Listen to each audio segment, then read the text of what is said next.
Evening. The set is in semi-darkness. Spot on centre.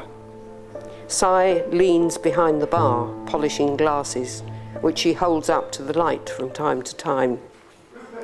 She's singing quietly to herself. Charlie comes from a door off right, crosses to the fruit machine and begins to feed in sixpences, pulling the handle mechanically, dispassionately after each one, occasionally collecting from the open mouth below. There is the sound of a car drawing up outside, and then the slam of the door. Feet are heard on the wooden stairs, left, leading down from the street. A figure, anonymous in pants and jacket, enters jauntily. The lights go up a little, with a faintly greenish glow.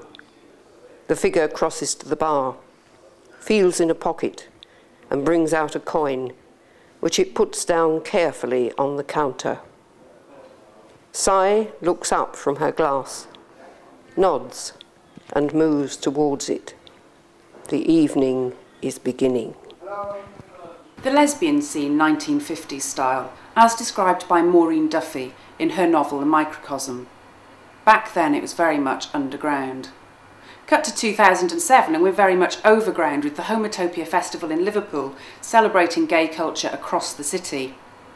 As part of that festival, Maureen Duffy and Rex Battle came to the Unity Theatre in Liverpool to talk about their experiences of surviving being gay in the 1950s. When The Microcosm was published, I had many, many, many letters from women all over the country saying, in effect, thank you, I thought I was the only one, where can I go to meet somebody? And things of that kind.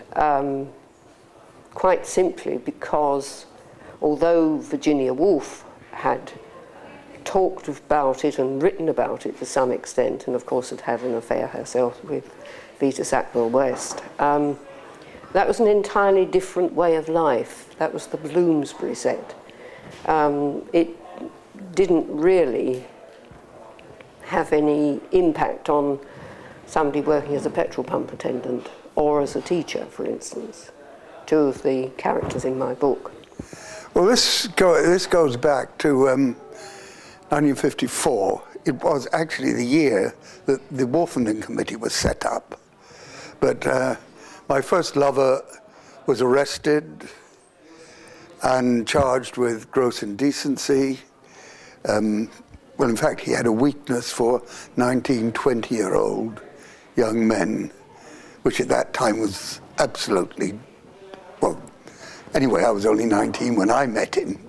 Well, they came, they interrogated, I was with my partner. We were interrogated separately. We were living in Camden Town at the time. In fact, they really offered me, or at least tried to get me to turn Queen's evidence, in other words, give evidence against this guy. Now, I pretended I didn't know what they were talking about. I also pretended that though I'd lived with this guy for 3 years, I knew nothing of his sexual inclinations. I don't think they believed me, actually.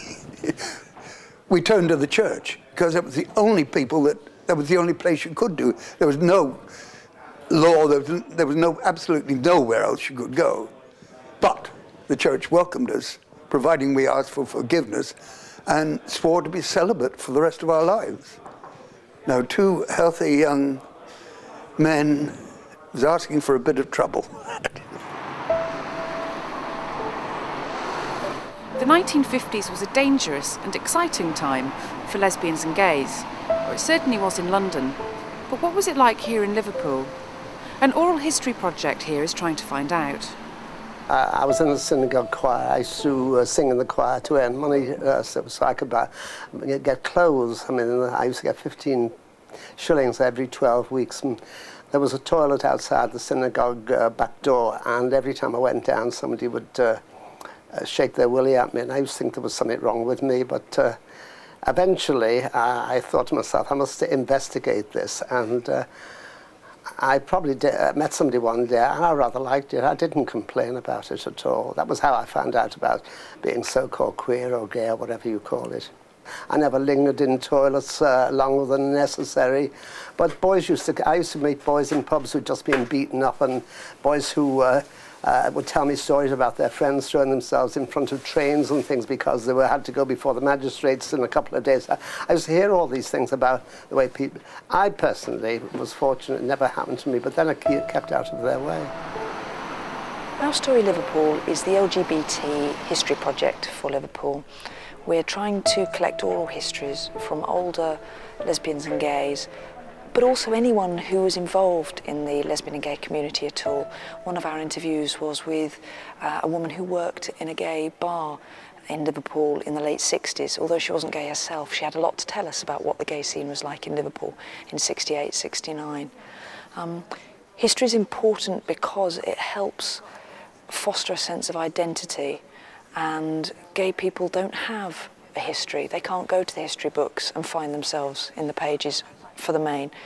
So we're trying to create a cohesive picture of Liverpool and create something that people can identify themselves with. The sort of men lolling around in a toilet, some pretending to be straight and some soliciting, but not so openly, and these sort of the movements amongst the men in the certain stores. I mean, although one didn't look at it, one was aware of it all the time, and it stayed in my memory, sort of the movement of these men as they would move around, the way they would approach the place, the way they would linger, or those who would be, for certain reason, afraid because they'd met somebody a week before who would blackmailed them or something like that. There were so many reasons, but from a human point of view, they were very interesting. And I remember it very clearly. Yeah, like everything else I remember. We must never believe that the kind of freedom and ability to live our lives that we have now is absolutely guaranteed. Political changes, religious influence, and so on. There are still conflicts, for instance, in the Anglican Church about whether you can have a gay priest or a gay bishop, whether you can have a Christian wedding between people of the same sex and so on. It isn't something that we can take for granted. We have to be, I think, continuing vigilance while enjoying ourselves at the same time.